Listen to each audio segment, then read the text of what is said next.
Hello everybody, it is Claudia over at Colorful Creations, your favorite delusional artist. Yes, I am going to start calling myself your favorite delusional artist. Why? Because I am a delusional artist. Anyways, today we are making some cute little stingrays and I am making 3 of them. So if you would like to make 3 little cute stingray charms, just feel free to follow along. Like always, I am starting with conditioned clay because that's what I always do when I start these videos off. I just wanted to have a little bit of an introduction. Anyways, here we go. So here is my conditioned clay, and all we're gonna do is press on the sides of our ball like so, and patting on the end where we want our tail, and patting on the top so it's not so much of a mountain point. We want it to be more of like a hill, a really dramatic hill. And I am just patting on the sides of my clay and making sure that I'm pulling on one side to make it pointy. That way we have a little tail for our stingray, and I'm rounding out the front for our face. I'm also taking my fingers and pinching down the front of the face so it has a little bit of a flat spot, so it has some definition between the face and the body.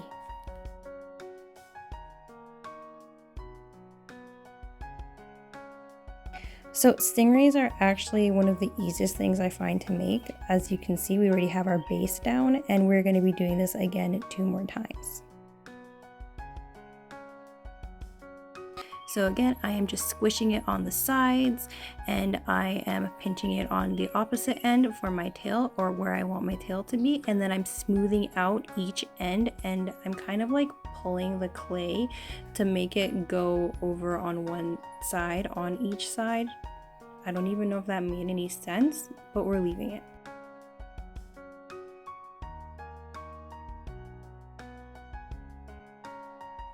I'm using my razor to remove the stingrays because they get pretty stuck on the glass tabletop once you have put so much pressure on the sides of them.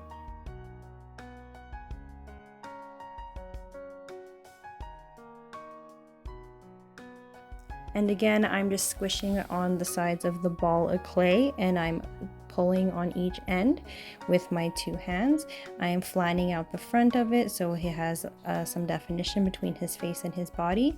I'm making sure that the middle part of his body isn't a sharp pointed mountain but more of a dramatic hill, and I'm pulling one end for his tail so it's obvious where his tail is, his face is, and where his body is.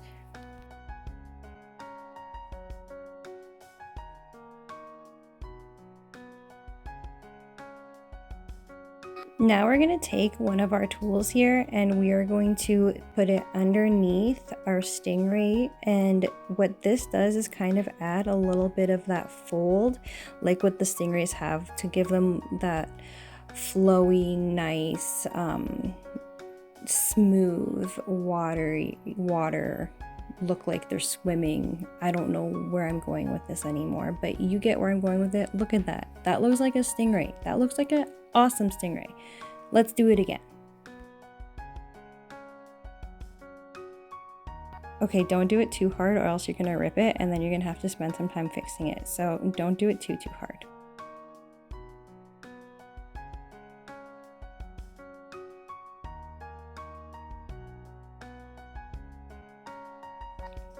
Again, we are just taking that tool and we are putting it underneath our clay and we are just moving it around. I'm moving it around about 2 to 3 times to really get the clay to fold upwards, and it makes the stingray look like it's just flowing nicely.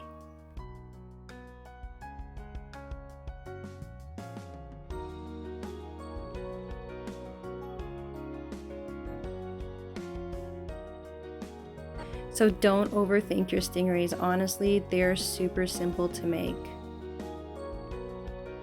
Now we are adding the gills at the bottom. I just added 2 gills, or 2 lines on each side at the bottom of the stingray because little details matter.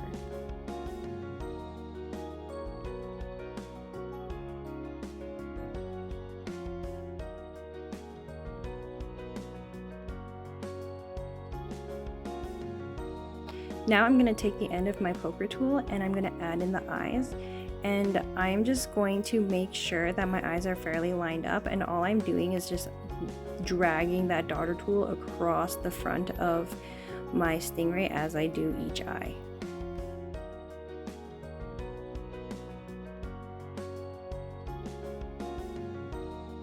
So when I'm doing a black figurine, I always do a colored clay for the inside of the eye.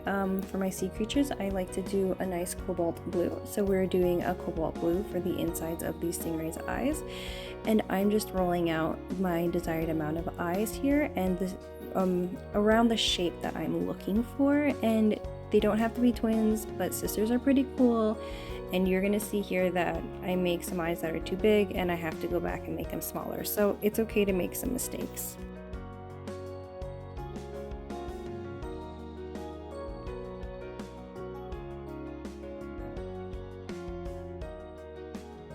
I'm using my poker tool to pick up the clay and stick it in my stingray.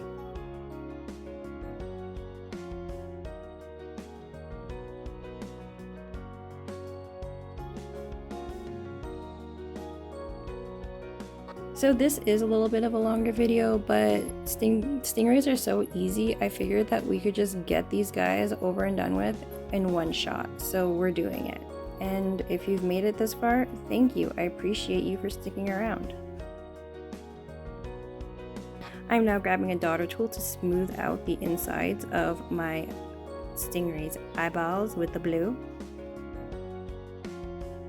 Now I've already conditioned my white clay, like always, starting with conditioned clay, and I'm rolling this white clay out. I'm not using lots of the white clay. I don't need lots of the white clay, but I do want different sizes of the white clay. They don't always have to be perfect, so I'm just cutting this as is, and then I'm gonna roll them into little balls. And after I roll the clay into little balls, I'm gonna flatten them with my finger to make little circles, and that's how we make the circles on top of our stingrays. I like to put the larger circles in the middle of the stingray and then disperse the circles outwards onto the stingray, but make them so they get gradually smaller as they go throughout the stingray. I don't want just, I actually put some thought as to where I put the spots. So don't just throw the spots on them willy-nilly. Actually think about how you want your spots to be placed.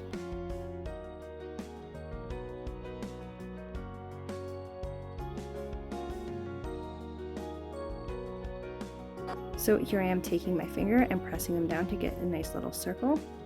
And as you can see, I've taken the bigger pieces here and I'm putting them right on the center.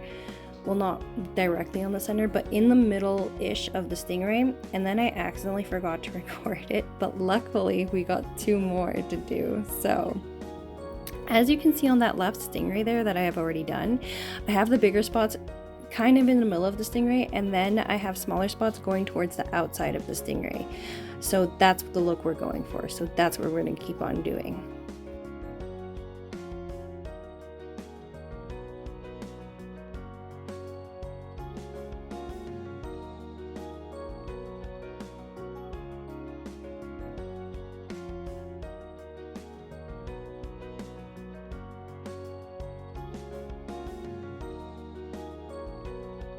So again, try to keep your bigger spots near the inside of your stingray. You don't want them too much on the outside, like on your stingray's wings, because that kind of makes your stingray look a little bit funny.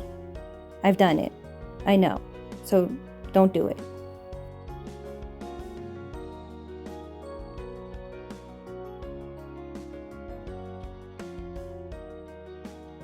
And then I'm just taking some white Sculpting clay, liquid clay, and I'm just adding in those smaller circles, just because I could cut up some smaller circles of the harder clay of the Primo, but that's just gonna be a pain in the butt. So, ta-da! Liquid Sculpting.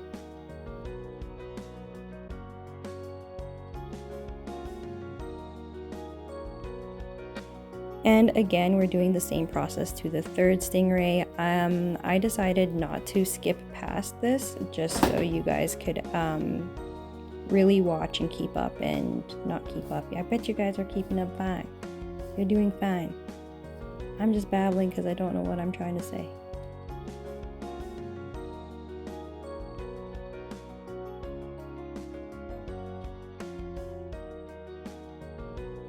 Also, my gloves are way too big for my hands, so they're super annoying to use. I will get some smaller gloves eventually here soon.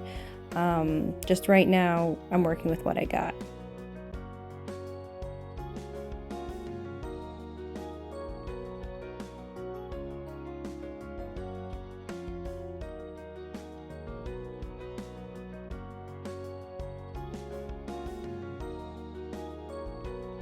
Again, I'm using that liquid Sculpey to fill in those smaller white circles to get those little details in.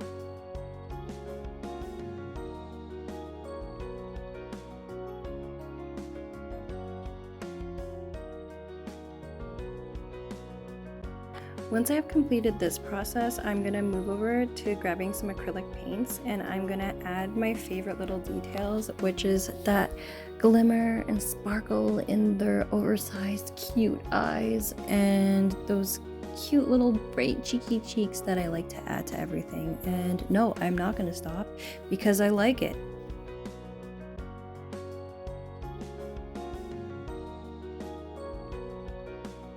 So if you have a shaky hand like I do today, I just use my other hand to support my right hand. So if you pay attention here, you're gonna see that I'm eventually gonna drop the cap that I'm holding, and I'm going to use my hand to support my right hand. So if you have a shaky hand, just use your one hand to support your other hand, and it helps get some more stability.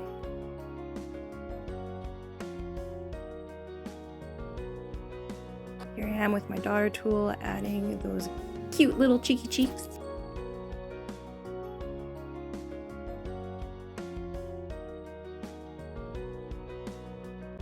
Also, when you use the liquid clay, it is really easy to mess it up. It doesn't dry quick like acrylics, so that's why I'm being so careful every time I move these bad boys, because yeah, I'll mess them up.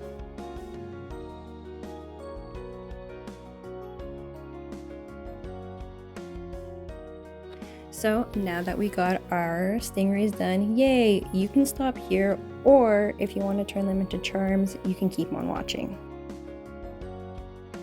I use the little screw eyelets. I don't use the straight eyelets just because I want my charms to be very secure. So I decided to get the screw eyelets. And what I do is I pick the spot that I want to put the eyelets in, and I shove them in. And after I get them to the spot I want, I take some Bacon Bond, give that a good shake, and I remove the eyelets, put the Bacon Bond into the hole, and then put the eyelets back in.